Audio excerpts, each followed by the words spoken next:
इसके अंदर जो एयर भरी हुई है वो एयर को बाहर निकलने के लिए कितना टाइम लगता है प्यारे बच्चों?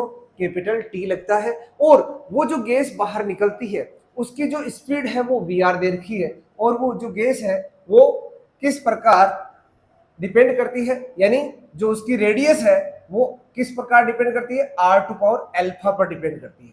यानी जो इसकी रेडियस है वो धीरे धीरे क्या होती जाती है? श्रिंक होती जाती है, सारी की सारी गैस उस बैलून से बाहर निकल जाती है। बाहर निकलने के लिए जो एरिया है वो कैपिटल ए रखा है, और उसकी जो डिपेंडेंसी है वो जो टाइम जितने टाइम में वो गैस उससे बाहर निकलती है वो टाइम इस प्रकार डिपेंडेंट है। यानी कहने का मतलब आपको यदि ये समझ में नहीं भी आए, यदि आपको फिजिकल क्वांटिटीज के बारे में थोड़ा सा नॉलेज है, तो मुझे नहीं लगता कि ये क्वेश्चन आपके लिए बहुत मुश्किल होगा। आइए दोस्तों इसको सोल्व करने की कोशिश करते हैं। यानी जो टाइम टी है वो सरफेस टेंशन की पावर अल्फा के प्रोपोर्शनल, उसका जो एरिया है उस एरिया के पावर बीटा के भी प्रोपोर्शनल, इसके अंदर भरी हुई जो गैस है उसकी जो मास डेंसिटी है उसके पावर गामा के भी प्रोपोर्शनल, और ये जो टाइम है ये इसकी जो रेडियस है कैपिटल आर उसकी पावर डेल्टा के भी क्या है दोस्तों? प्रोपोर्शनल है। मींस यदि हम चारों क्वांटिटीज को एक साथ लिखना चाहे तो ये रिलेशन ये दे रखा है, गिवन है ये क्वेश्चन के अंदर।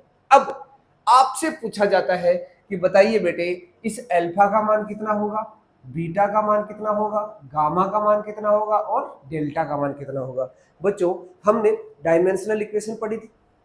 ये डायमेंशनल इक्वेशन हमारे क्या काम आती है आप सभी ने अच्छे से जाना भी था।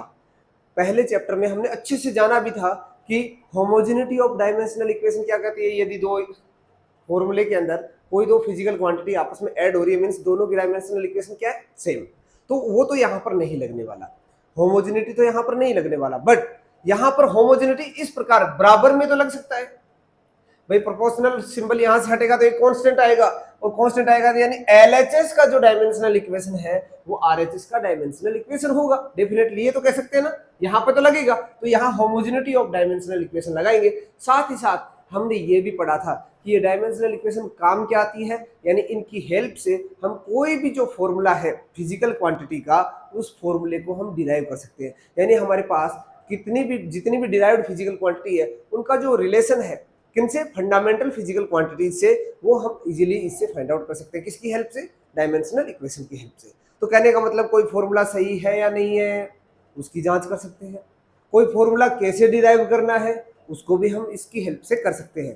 तो क्या हम देखो बच्चे, यानी यहाँ पर आप डायमेंशनल इक्वेशन इन दोनों की एलएचएस और RHS homogeneity of dimensional equation लगाओगे तो एलएचएस में टाइम है, वो टाइम है कि डायमेंशनल इक्वेशन, टाइम एक फंडामेंटल फिजिकल क्वांटिटी है, तो इसका डायमेंशनल इक्वेशन क्या हो जाएगा बच्चों?